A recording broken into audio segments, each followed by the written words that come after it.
समेत पूरे उत्तर भारत में फरवरी महीने में ही मौसम में गर्माहट महसूस होने लगी है और मौसम बदल रहा है। मौसम वैज्ञानिकों का कहना है कि इस वर्ष गर्मी ज्यादा रहेगी, बारिश कम होगी और हीट वेव भी ज्यादा रहेगा।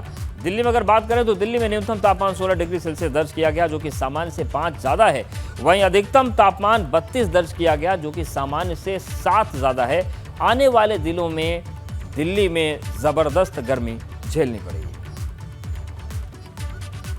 दिल्ली समेत पूरे उत्तर भारत में इस वक्त तापमान औसत से ज़्यादा चल रहा है और यही कारण है कि समय से पहले ही भीषण गर्मी देखी जा रही है। अगर बात करें तो दिल्ली में न्यूनतम तापमान 32 डिग्री सेल्सियस दर्ज किया गया, जो कि सामान्य से 6 से 7 डिग्री सेल्सियस ज़्यादा है। अगर बात करें तो मौसम वैज्ञानिकों का साफ तौर पे कहना है कि अब लगातार दिल्ली में इसी तरीके से गर्मी बढ़ती रहेगी और तापमान में लगातार बढ़ोतरी होती रहेगी। फिलहाल अगर बात करें तो जो न्यूनतम तापमान है उसमें 5 डिग्री सेल्सियस ज़्यादा देखा गया। वहीं अगर बात करें तो अधिकतम तापमान में भी 7 डिग्री सेल्सियस अधिकतर दर्ज किया गया। दिल्ली में फिलहाल 32 डिग्री सेल्सियस अधिकतम तापमान दर्ज किया गया है। वहीं अगर बात करें तो न्यूनतम 16 डिग्री सेल्सियस तापमान दर्ज किया गया है। मौसम विभाग का साफ तौर पर कहना है कि इस वर्ष गर्मी भी बहुत ज़्यादा पड़ेगी और इसके साथ साथ बारिश भी कम देखने को मिलेगी और सबसे ज़्यादा अगर बात करें तो हीट वेव भी काफ़ी ज़्यादा चलेगी। फिलहाल अगर बात करें तो आज 21 फरवरी है और 21 फरवरी को सबसे ज़्यादा गर्म दिन अगर बात करें तो दिल्ली ने रिकॉर्ड किया है। दिल्ली में मौसम विभाग का साफ तौर पर कहना है कि जिस तरीके से मौसम बना हुआ है, आने वाले दिनों में और भी ज़्यादा गर्मी बढ़ेगी। फिलहाल गर्मी से निजात अब लोगों को नहीं मिलेगी और कहीं बात करें तो ठंड पीछे छूट गई है। अब गर्मी ने दस्तक दे दी है और इस तरीके से दस्तक दी है कि अभी से ही लोगों ने पंखे चलाने शुरू कर दिए हैं। कृष्ण रोहित के साथ अविनाश तिवारी, एबीपी गंगा, दिल्ली। बरेली में बस और पुलिस जीप के बाद अब ट्रेन में धक्का लगाने का वीडियो सामने आ गया है। आप तस्वीर देखिए, ट्रेन के इंजन को धक्का लगाने का वीडियो बरेली जंक्शन का बताया जा रहा है, जिसका वीडियो अब सोशल मीडिया पर वायरल हो रहा है। तो ट्रेन और बसों को धक्का लगाते देखा होगा, कारों को धक्का लगाते देखा होगा, लेकिन बरेली में तो गजब ही हो गया। आप देखिए, ट्रेन के डिब्बे को धक्का लगाया जा रहा है और ऐसा क्यों हुआ ये कारण तो स्पष्ट नहीं है, लेकिन आप देखिए किस तरीके से जो प्लेटफॉर्म है वहां से इसे धक्का देकर बाहर ले जाया जा रहा है।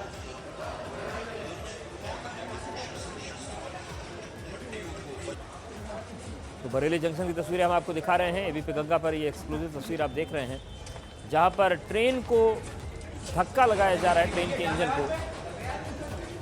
और जो मेमू ट्रेन होती है, जो लोकल ट्रेन चलती है, उसका ये डिब्बा है, उसका ये इंजन है। लेकिन आप देखिए तस्वीर, और जो भी ये तस्वीर देख रहा है हैरान रह जा रहा है कि आखिर ये नज़ारा तो पहली बार देखने को मिल रहा है कि धक्का लगाया जा रहा है किसी ट्रेन के इंजन को। भारी भरकम इंजन, लेकिन देखिए लगे हैं, 2 लोग बगल में लगे हैं, कुछ लोग ट्रैक से धक्का दे रहे हैं, कुछ लोग दूसरे दरवाजे से धक्का दे रहे हैं, लेकिन धक्का देकर इसे यहाँ से हटाया जा रहा है।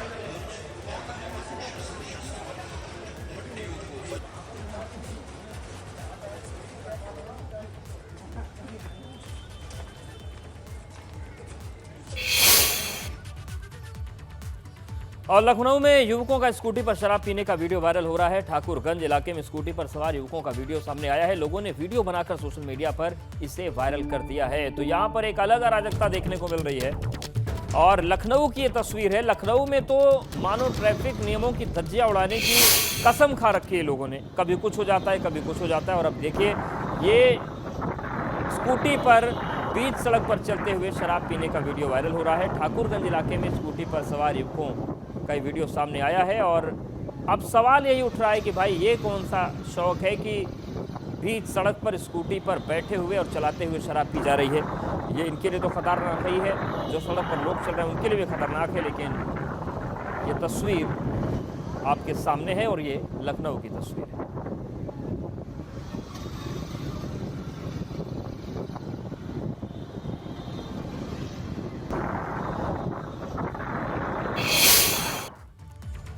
वहीं आगरा में रईसजादे कार सवार की करतूत सामने आई है। सड़क किनारे लेटे युवक पर कार चढ़ा दी और शराब के नशे में चूर था ये कार सवार युवक। सीसीटीवी में रईसजादे की करतूत कैद हो गई है। हरि पर्वत थाना क्षेत्र के गांधीनगर का मामला है। आप ये देखिए, सड़क पर वो व्यक्ति लेटा था और उसके ऊपर से पूरी कार निकाल दी और ये तस्वीर भी अब सामने आ गई है। ये थाना हरि पर्वत क्षेत्र का पूरा मामला है। सड़क किनारे युवक ये लेटा था, लेकिन उसके पैरों के ऊपर से पूरी कार निकाल दी गई। और जो सवार युवक था वो नशे में चूर था। हरिपर्वत थाना क्षेत्र के गांधीनगर का पूरा मामला। अब ये आप तस्वीर देख रहे हैं।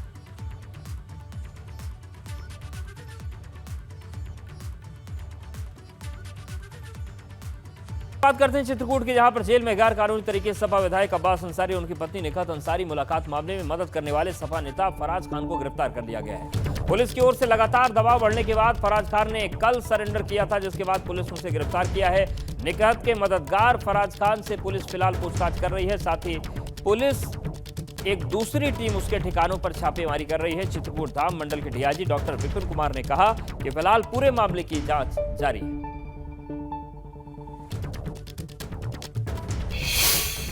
अंसारी ने अपने रुकने के स्थान के बारे में अपने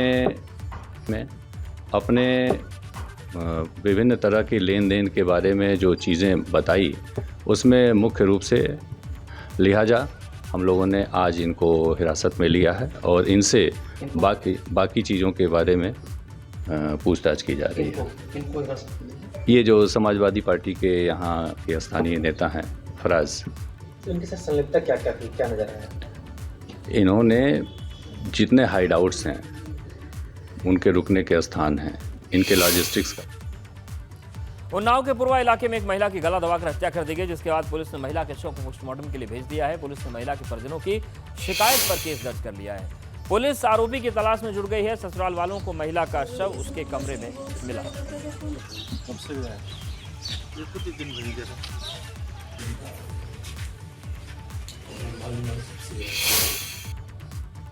वहीं उन्नाव में ग्राम समाज की जमीन कब्जाने का आरोप, गांव वालों ने डीएम से अवैध कब्जे की शिकायत की है। गांव के दबंग पर जमीन कब्जे का आरोप लगा है। नियमों के खिलाफ जाकर अवैध पट्टा कराने का आरोप, डीएम ने जांच कर कार्रवाई का भरोसा दिया है।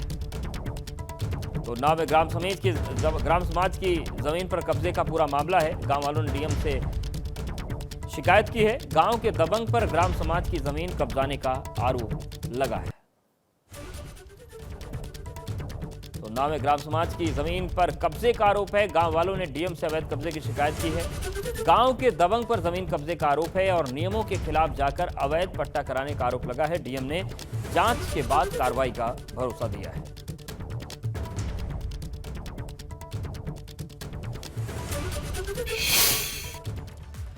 वहीं ललितपुर में सरकारी योजनाओं को सरकार के ही नुमाइंदे पलीता लगा रहे हैं। ताजा मामला ललितपुर के सैदपुर के क्षेत्र का है, जहां खुलेआम सरकारी ट्रैक्टर डीजल चोरी की वारदात को अंजाम देकर ऊंचे दाम पर बेचा जा रहा है और इसका एक वीडियो सोशल मीडिया पर वायरल हो रहा है। इस पूरे डीजल चोरी के खेल में कृषि विभाग के चतुर्थ श्रेणी के कर्मचारी भी शामिल है। आरोप है कि सैदपुर कृषि परिक्षेत्र के मैनेजर भुवनेश ने ही इस पूरे भ्रष्टाचार को अंजाम दिया और मौका मिलते ही अपना ट्रांसफर कराकर यहाँ से रफू चक्कर हो गया। कच्चे में ड्राइवरी करता है, कौन करवा रहा है जी? तो जी रहा, लेकिन जी हरीलाल ट्यूशन करवाए। हरीलाल, हाँ जी भैया। इसको हम देखते हैं और वहाँ के फार्म मैनेजर से इसके बारे में जानकारी करते हुए इसका संज्ञान लेंगे और जो भी वास्तविक स्थिति होगी उस पर जांच करते हुए उस कर्मचारी के खिलाफ सख्त से सख्त कार्रवाई करेंगे। भारतीय किसान यूनियन ने आज जिला मुख्यालयों पर धरना दिया। गाजियाबाद में भी किसानों ने गन्ना का मूल्य बढ़ाने की मांग की, जिसके बाद उन्होंने एसडीएम को ज्ञापन सौंपा है। किसानों ने धमकी दी कि अगर 20 मार्च तक गन्ने का मूल्य नहीं बढ़ा तो बड़ा आंदोलन किया जाएगा। किसानों ने दावा किया कि हरियाणा में गन्ने का मूल्य बढ़ाया गया, लेकिन यूपी में ऐसा नहीं होगा।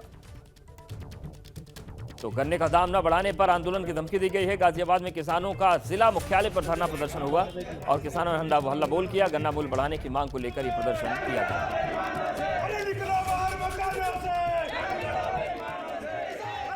भारतीय किसान यूनियन के राष्ट्रीय आह्वान पर आज सभी किसान जिला मुख्यालयों पर पहुंचे हैं किसानों की समस्या लेके। जो गाजियाबाद के भारतीय किसान यूनियन के जिला अध्यक्ष हैं, उनसे हम बात करते हैं। आप बताइए किस मांगों को लेकर आप जिला मुख्यालय पर पहुंचे और प्रदर्शन कर रहे हैं? आज जो है हमारा राष्ट्रीय आह्वान हुआ है और ये पूरे प्रदेश में ही नहीं और प्रदेशों में भी जो है जारी है। सभी जिला मुख्यालयों पर जिलाधिकारी के माध्यम से माननीय मुख्यमंत्री जी को ज्ञापन भेज रहे हैं, क्योंकि हर प्रदेश में गन्ने का रेट बढ़ाया गया है। इस प्रदेश में इतनी गरीबी आ गई है। हम मुख्यमंत्री जी से ये पूछना चाह रहे हैं, इतनी गरीबी आ गई है कि उनसे पिछड़ रहे हैं हम। वैसे कहने को बड़ा प्रदेश, लेकिन जो है उनके मामलों में जो है सब में पीछे। कम से कम 10 रुपये ही बढ़ा देते जैसे हरियाणा ने बढ़ाया। तो हम माननीय मुख्यमंत्री जी से आज ज्ञापन भेज के डीएम के माध्यम से ये पूछना चाह रहे हैं कि जो है इस पर फिर के विचार करो। जो आपने कैबिनेट की मीटिंग करी है और इसमें रेट ना बढ़ाने का रेट बढ़ेगा और 20 तारीख को अगर रेट नहीं बढ़ेगा हम दिल्ली में घुसेंगे। और पहले तो किसान कुछ करके चला गया था, अब के हम किसान के सरकार की सारी चालाकियां जान चुके हैं। अब के हम दिमाग से हिलने वाले नहीं है जब तक अपनी सारी मांगे वहीं पर बैठकर मनवा नहीं लेंगे। जी देखो, राकेश टिकैत जी का आह्वान हुआ था कि कलेक्ट्रेट को घेरना, हमें कलेक्ट्रेट घेरने के लिए आ गए हैं। और राकेश टिकैत जब आह्वान होगा संसद भवन में घुसना, संसद भवन में घुसेंगे। उन्होंने कह दिया विधानसभा में घुसना, विधानसभा में घुसेंगे। हमें 500 रुपये कुंटल गन्ने का भाव चाहिए, तभी हमारा रह जाता है। 500 रुपये कुंटल से कम में हम बहुत ही ज़्यादा घाटे में जा रहे हैं। गाजियाबाद से एबीपी गंगा के लिए मैं शक्ति सिंह। और वहीं सपा से निकाले जाने के बाद डॉक्टर ऋचा सिंह ने चुनाव आयोग में चुनौती दी है। निष्कासन को लेकर चुनाव आयोग से उन्होंने शिकायत की, चुनाव आयोग मामले में दखल दिए जाने की मांग की है। ऋचा ने चुनाव आयोग को भेजे शिकायती पत्र को ट्वीट भी किया है। चुनाव आयोग के मानकों का मजाक उड़ाने का आरोप ऋचा सिंह ने लगाया है। ट्वीट में उन्होंने लिखा कि चुनाव आयोग इस बात का संज्ञान ले कि समाजवादी पार्टी ने अपनी कार्यशैली में चुनाव आयोग के मानकों, लोकतांत्रिक मूल्यों का माखौल उड़ाते हुए संविधान की अवमानना की है। ये देश के जनतांत्रिक मूल्यों का उल्लंघन और उनका मजाक उड़ाना है। आगे ऋचा सिंह ने लिखा, समाजवादी पार्टी महिला नेताओं के खिलाफ कार्रवाई करने के पूर्व अपने ही संविधान की धारा 30 का खुला उल्लंघन क्यों कर रही है? डॉक्टर लोहिया का समाजवाद इसका उत्तर जरूर चाहेगा। तो पार्टी के संविधान को ही लेकर ऋचा सिंह ने सवाल उठाए हैं और उन्होंने पार्टी के संविधान के आधार पर ही सवाल उठाया है और चुनाव आयोग से हस्तक्षेप की मांग की है। उन्होंने आरोप लगाया है कि जो गलत तरीके से उनका निष्कासन हुआ है उस पर चुनाव आयोग अपना दखल दे। यूपी सरकार पर अखिलेश यादव ने हमला बोला है। कानपुर में मां बेटी की मौत पर अखिलेश यादव ने कहा कि यूपी में गरीबों को न्याय कब मिलेगा। उन्होंने कहा कि क्या केंद्र को कानपुर मामले की जानकारी नहीं है। इसके साथ ही साथ उन्होंने सीधा सवाल कानून व्यवस्था के साथ ही साथ सरकार पर उठाया है और उन्होंने सीधा ये पूछा है कि आखिर कानपुर में जिन मां बेटी की जलकर मौत हुई है उन्हें न्याय कब मिलेगा। भाई 6 बजट आ चुके हैं, क्या मिला किसी को? जब 6 बजट में किसी को कुछ नहीं मिला और किसान की आय दोगुनी नहीं हुई, बेरोजगारी चरम सीमा पर है, महंगाई चरम सीमा पर है, डीजल पेट्रोल की कीमत बढ़ने का मतलब ये नहीं है कि केवल डीजल पेट्रोल बढ़ा है, सब्जियां महंगी होंगी, खाने पीने का सामान महंगा है, आपका ट्रांसपोर्टेशन विभाग बर्बाद हो जाएगा, हर विभाग में महंगाई बढ़ेगी, काम रुक जाएगा, सड़क महंगी बनेगी, अस्पताल महंगे बनेंगे, आपके और शिक्षा की संस्थान महंगे बनेंगे। डीजल पेट्रोल का मतलब केवल गाड़ी से भराने तक नहीं है, उसका असर घर, मकान, अस्पताल और तमाम चीज़ों पे भी पड़ता है। आखिर सरकार क्या करे? इसीलिए सरकार खर्च नहीं कर पाई। मान लीजिए सड़क पे पैसा खर्च होना था, इस सरकार ने डीजल पेट्रोल पे जो कीमत बढ़ाई है उसी की वजह से तो सड़कें नहीं बन रही हैं। ठेकेदार को ठेका दे दिया, अब डीजल पेट्रोल की कीमत बढ़ा दिया आपने, तो ट्रांसपोर्टेशन से क्या हुआ? बालू, गिट्टी, मोरंग महंगा हुआ कि नहीं महंगा हुआ? बीजेपी जैसे ही चुनाव आएगा न वो बेरोजगारी पे बात करेंगे, न महंगाई पे बात करेंगे। आप कल्पना करिए कि पुलिस अगर किसी को अर्धनग्न कर दे, कपड़े उतार दे, पुलिस प्रशासन अधिकारी मिलकर के बुलडोजर चला करके माँ बेटी की जान ले लें, क्या ये देश के होम मिनिस्टर के लिए चिंता का विषय नहीं है? आखिरकार देश के होम मिनिस्टर क्या कर रहे हैं? जो उत्तर प्रदेश की पुलिस जो कर रही है क्या उनकी जानकारी में नहीं है? आज उत्तर प्रदेश में कस्टोडियल डेथ है, याद कीजिए बलवंत सिंह, उसकी हत्या पुलिस ने की और उसी के बगल में प्रशासन ने, जिसमें पुलिस थी, अधिकारी थे और उसका पिता, उसके परिवार के लोग जिलाधिकारी के धरना दिए और उसके बेटे को आप न्याय मांगने जाए कोई बेटा, उसके आप कपड़े उतार देंगे, नंगा करेंगे आप? क्या ये देश के होम मिनिस्टर के लिए चिंता का विषय नहीं होना चाहिए? क्या उत्तर प्रदेश की सरकार जो राम राज्य की बात कर रही है उसमें कि ब्राह्मण समाज के माँ बेटी की बुलडोजर जान ले ले और उनके बेटे को अर्धनग्न कर दिया जाए, क्या ये चिंता का सवाल नहीं है? इसलिए सवाल ये है कि न्याय गरीब को मिलेगा इस सरकार में कि नहीं।